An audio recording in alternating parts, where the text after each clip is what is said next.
hosts, Stephen Edwards and Maureen Edwards.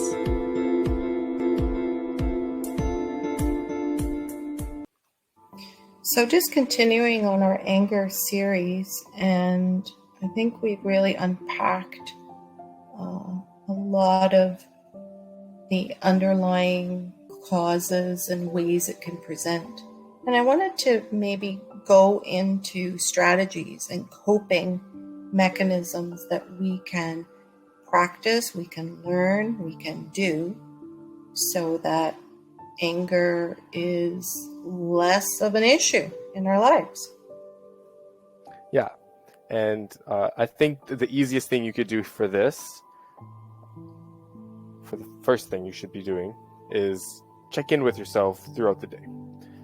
And I would recommend everybody do this, every couple hours if possible, whenever you can make time. It doesn't take long to check in with yourself. You just say, how am I feeling right now?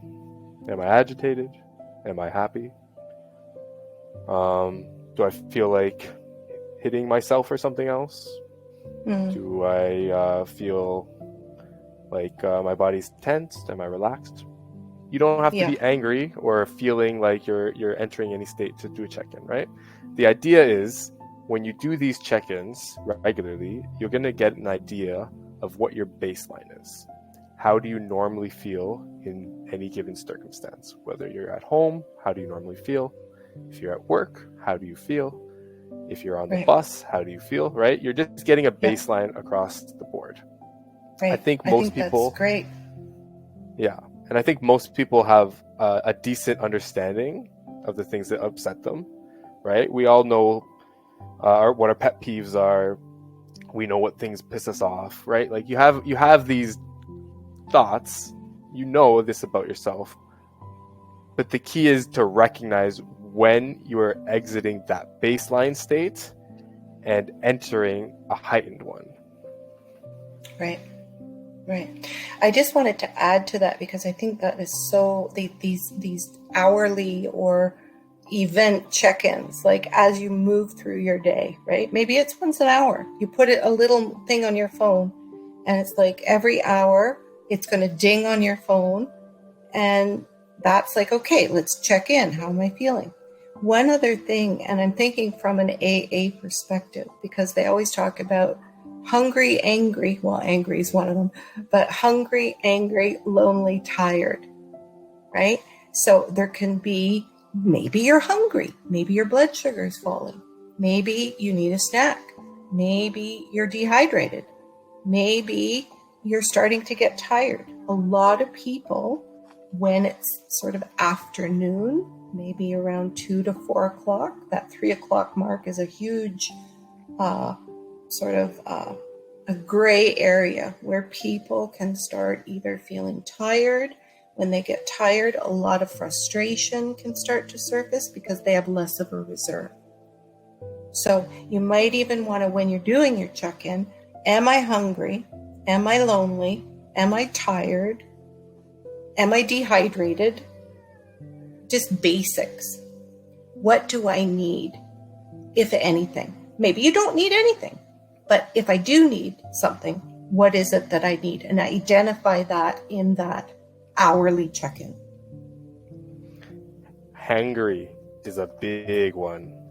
Yes. And when you're hungry, right, you can also get headaches. And when you have a headache, you are going to be more irritable because everything hurts, right? Just like if you're in pain and someone asks you a question that's ridiculous, you're going to be more frustrated than if they asked you and you were completely fine, right? So how you're feeling is just going to be a big dictator of how quickly you get angry and how explosive it might be. Right. I think one of the things you can usually do